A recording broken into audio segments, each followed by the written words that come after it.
Ndabasuhuje kandi mbahaye ikaze mwebwe mwese mudukurikiye aho muri hirya no hino.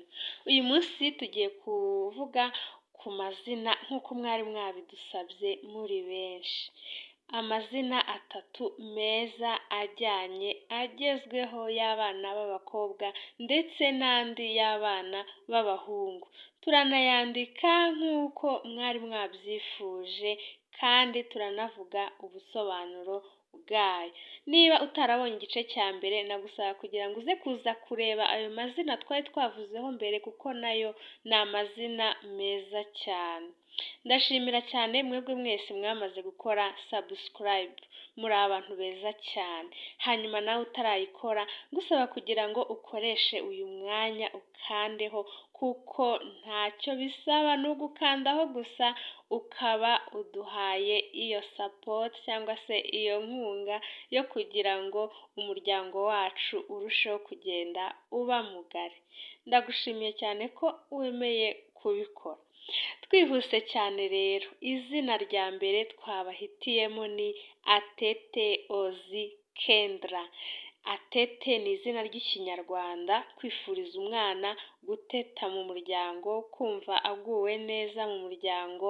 Ozi ni uburinzi bw'Imana, Kendra ni umutsinzi. Izina rya kabiri ni abana b'abakobwa twahereyeho, Izere Mia Blaise. Izere naryo ni izina ry'ikinyarwanda riba ryifuriza umwana kubaho yizera, kubaho yiringira Imana, cyane cyane ubwo niyo baba bavuga.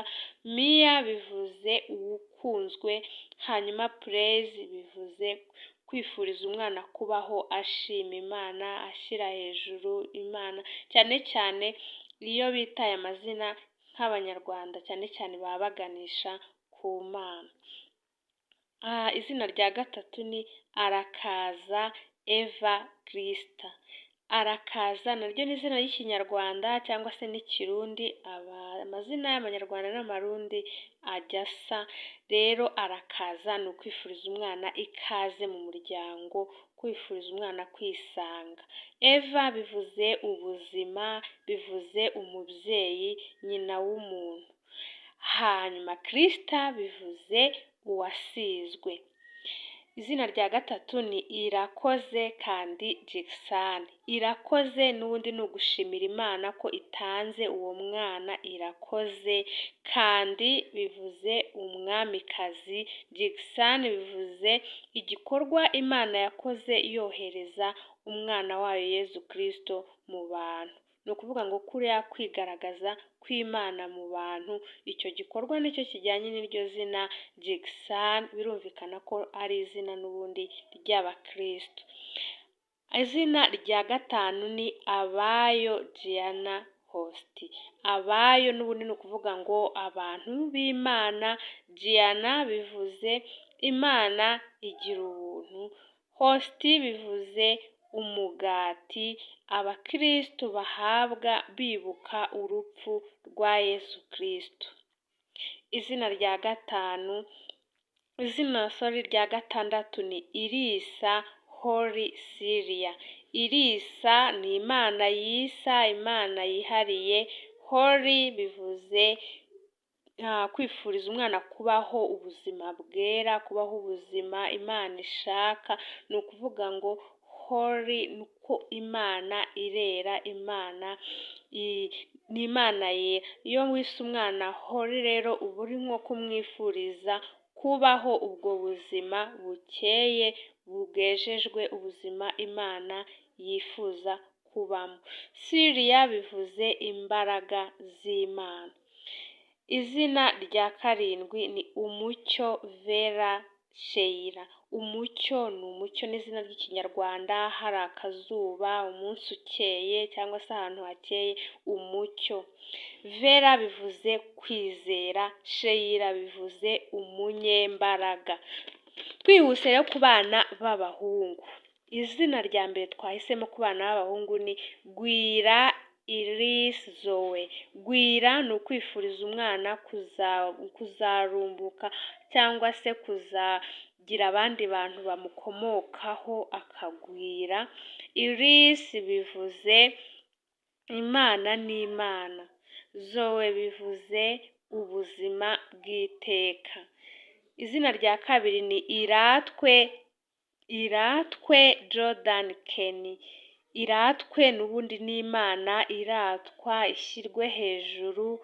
Hanyuma Jordan bivuze kwibira, kuvuga ngo kumanuka hasi ukongera ukazamuka, bivuye kuri hariya n'ubundi abakirisitu babatizwa bajya bita ngo ni muri Yorodani, niho iryo zina rikura inyito yaryo ari ryo Jordan. Kenny bivuze umuhungu mwiza. Izina rya gatatu ni Nganji Karl Ethan. Nganji ni izina ry'ikinyarwanda bivuga intsinzi. Karl bivuze umugabo nyamugabo uhamye. Ethan bivuze umunyembaraga. Izina rya kane ni Gaba Hari Oleg. Gaba bivuze kwifuriza umwana kuzatunga, agatunganirwa, akagira byinshi, akagira n'ibyo agabira abandi. Ni ukuvuga ngo niryo Gaba, ni izina ry'ikinyarwanda. Hari bivuze umuyobozi. Oleg bivuze uwahawe umugisha. Hanyuma izina rya gatanu ku bana b'abahungu ni Imena and Jayden. Imena bivuze ubutwari, bivuze ubuhangange, and bivuze n'ubundi intwari, Jayden bivuze Imana niyo mucamanza. Hanyuma tugiye ku izina rya gatandatu ni Sano Billy Marvin. Sano n'ubundi ni izina ry'ikinyarwanda rivuze abantu bafite icyo bahuriyeho. Billy bivuze umurinzi. Marvin bivuze inshuti ikomeye. Hanyuma izina rya karindwi ku bana b'abahungu ni Bigwi Ray Diego. Bigwi bivuze umwana, nyine kumwifuriza kwesa imihigo, kugira ibigwi, kugira ibikorwa bikomeye ageraho. Ray bivuze umucyo w'izuba.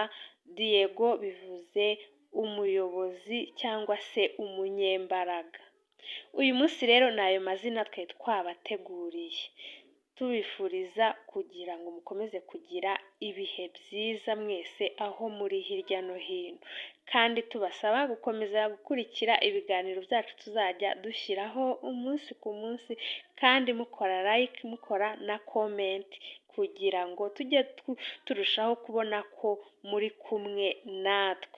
Nukurikira ikiganiro ukabona hari ikintu kikunguye, ukabona ni cyiza, ujye wibuka ukande like kugira ngo kibashe no kugera ku bantu benshi. Ndabakunda cyane rero mwese, kandi mbashimira n'umwanya muba mwafashe kugira ngo mubashe kudukurikira.